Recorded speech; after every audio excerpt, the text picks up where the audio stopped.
Hi, my name is Vince Wagner. I'm doing my hero myth project on The Lion King, specifically following Simba. So I chose The Lion King and chose to follow Simba because it follows Joseph Campbell's hero journey pretty well throughout all the steps of departure, initiation, and return.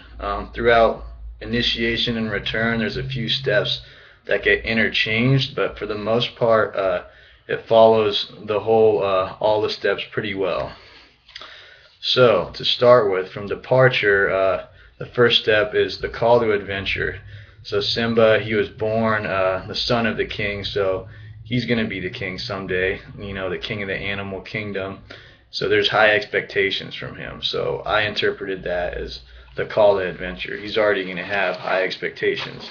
Right here's a picture of when he was born. The shaman monkey guy holds him up in the sun, to signify that it's a big deal. The future king was born. So that takes me to the next step that I could put in here, which was the crossing of the first threshold. This is where Simba and Lana, which is a girl lion that he makes friends with, when they're still young.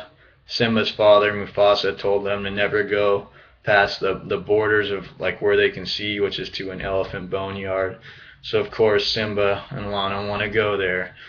So they do, and they run into some trouble with some hyenas. It was a close call. Simba gets in trouble with his dad, but at the end of the day, they're okay. This then leads me to the initiation phase of the story.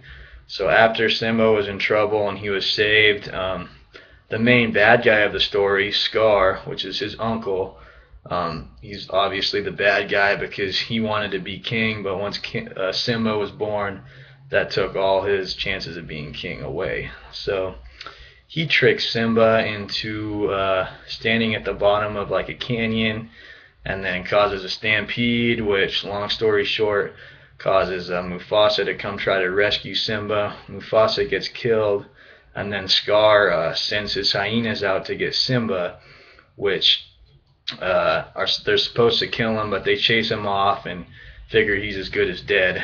And this is where Simba meets a couple new friends when he's like almost about to die of exposure in the desert. He meets this pig named Pumbaa and this little like squirrel type thing named Timon, and they become friends and kind of teach him a new way of life in the jungle, a new way to live, which he's never experienced before, and he lives and grows with them. And going back a step, I have a picture here of Simba with Lana before they got in trouble in the boneyard. And here's a picture of Scar right before he tricks Simba into being down in the canyon, which is obviously right before Mufasa died and shit hit the fan, basically.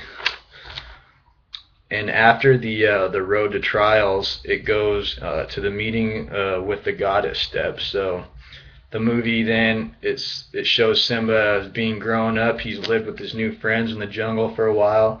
He's pretty happy in life. And then Lana, she's obviously growing up too. She ventures out there on a hunting expedition and sees his friend Pumbaa and almost gets him.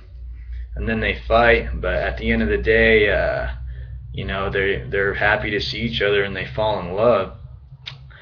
And the next step then is the refusal of return, which is usually under the return section, but I moved it up here because this is where Lana tries to convince Simba that he needs to go back and take his rightful place on the throne because the kingdom's not being run very well, but Simba just doesn't want to do it. He's like, my life's good here, why should I go back? And he's pretty content on that, and then they kind of have an argument and he goes off and pouts. Well, then he runs into the shaman monkey who basically takes him to this pond where he sees a reflection of his father and basically then sees his father's spirit. And this is the atonement with the father step, where Mufasa, he comes out and he says, "Son, remember who you are." Basically tells Simba that he needs to go back and do the right thing and take what's his. And then that leads into the ultimate boon where it all comes together for Simba, where he realizes that he comes to terms with that. He's enjoying life now, but he has to go back and do the right thing and take care of business, which is go take the throne again. So then we move into the return phase of the story. So the refusal of the return I talked about earlier. Then it goes rescue from without. This kind of takes place at the same time as the ultimate boon, because the shaman monkey was the one who got Simba to originally see his father, in spirit. And then after Simba saw the spirit, he's like, "Well, what are you gonna do? You're gonna go do what you gotta do." And basically Simba's like, "Heck yeah!" And he starts running off straight to the kingdom. So I interpreted that as kind of the rescue from without. And then a few more illustrations here. As the story goes, Simba goes back and Scar's there and obviously not happy to see him. So they have a big fight, and the hyenas are fighting all the lions, and Pumbaa and Nana and his squirrel friend are all like fighting for him too. And at the end of the day, they win, and that takes me to the last step, which I could incorporate, which was freedom to live.